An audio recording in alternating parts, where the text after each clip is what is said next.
With a sustainability lens, let me start perhaps in a strange place, which is, as I've said in a previous session today, in the last 24 months, 100 million people have been put out of work, and $15 trillion worth of assets have been destroyed, and $5 trillion worth of public debt has been incurred in trying to solve the problem.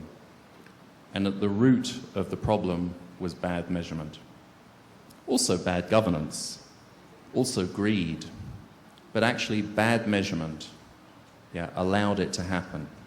Traditional credit ratings like Standards & Poor's and Moody's were measuring the wrong thing. Balance sheets were not being correctly constructed. Auditors were not understanding the valuations of derivatives. And this is not only about financial. This, 100 million people is a lot of people to be put out of work. This is about sustainability. And so we shouldn't just think about corporate responsibility metrics. We have to understand a much broader landscape of measures if we're interested in taking this seriously. Secondly, one of the most innovative indexes of corporate sustainability that has really driven a generation of work was the Dow Jones Sustainability Index. And it was the mother of modern indexes, because for the first time, it didn't focus exclusively on impact. Did you do things good or did you do things bad?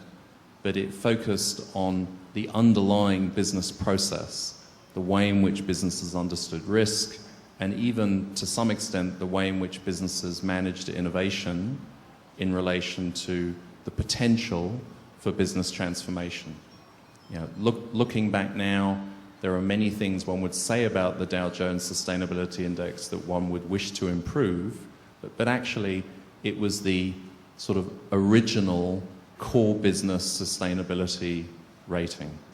And we've all drawn from it and learned from it. I think secondly, we've seen a generation of indexes emerge that were not only consumer-facing, but began increasingly to be investor-facing. And obviously, Sonia, you will talk about yours and the difference between kind of a consumer public-facing index and an investor-facing index is a really important piece to pick out. And the two examples we have here today really help to do that. But clearly indexes that have been built around stock exchanges, one of the early ones being the Dow Jones Index, that was fairly quickly followed by the so-called FTSE for Good, which was the UK London Stock Exchange. And actually that was then followed very quickly in South Africa. And South Africa has historically taken a real lead, both in the corporate governance area and in developing ratings linked to stock exchanges, which we've all learned from, I think, and kind of drawn inspiration from.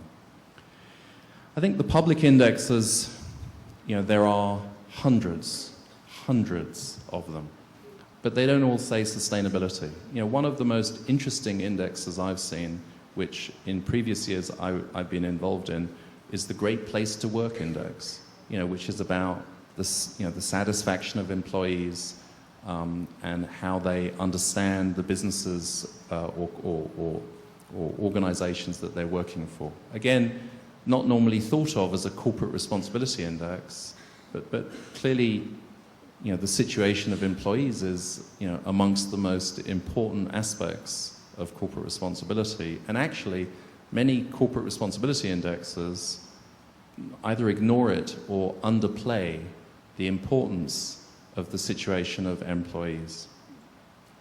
One or two gaps, and then I'll stop. I think indexes have completely failed to come to terms with supply chain issues. There are some metrics that handle it, but there is no index that handles supply chain, social and environmental impacts effectively, number one.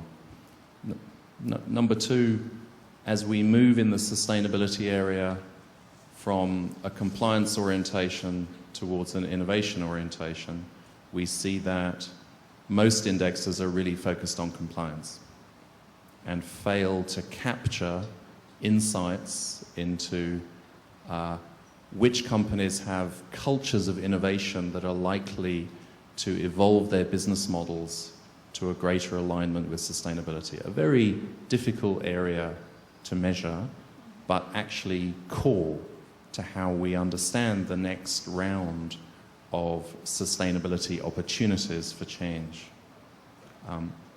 I think thirdly, most of the indexes have been focused on publicly listed companies, but obviously the ones linked to stock exchanges, but also others.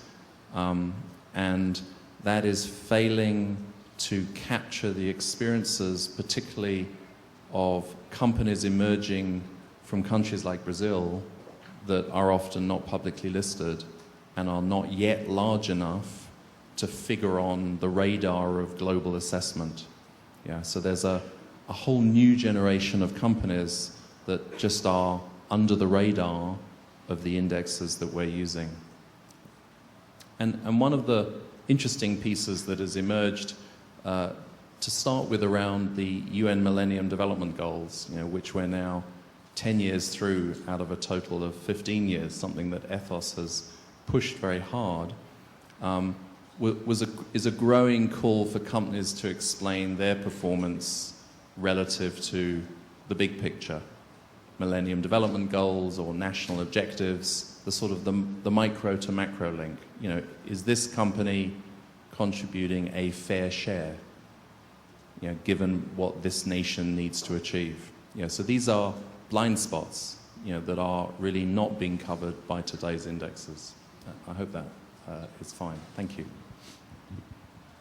Eu já poderia fazer umas 2, 3 perguntas só para o Simon, mas eu vou fazer uma que foi a que foi a mais intrigante para mim, que você falou logo no início, de você acreditar que as métricas não podem ser estáticas, que elas têm que ser... Você não falou alguma coisa sobre isso? De que elas não podem ser paradas no tempo. Me dá um exemplo prático disso, na sua cabeça, como que isso funcionaria? Yes, when we think about measures of environmental performance, there are sort of 2 easy examples. 10 years ago, nobody was measuring carbon emissions. Everybody was doing, at best, ISO 14000, which is a process performance management system, which is good for, very basic, environmental efficiency type measures in the production process, but has failed to capture many of the issues that we're now seeking to address. Second example, also in the environmental area, would be the shift from linear measures of environmental performance along a value chain to measures of closed loop. How far has a company progressed in closing the loop, in eradicating waste? And 5 years ago, actually there were some interesting institutions that were trying to measure that, but they were all very marginal. And today, it's a mainstream story. And then, so that's to do with new understanding of what needs to be measured. Mm-hmm. Then there's the second piece, which is the exhaustion of an indicator, because people have worked out, frankly, how to cheat. Definitely. Yeah, and we've seen the dangers of that in the reporting area. Measures of the quality of reporting, we know it's reporting, but we use it as a proxy for performance. But companies have become very, very smart at reporting, so they score high, and yet that may not reflect similar developments in their underlying performance model.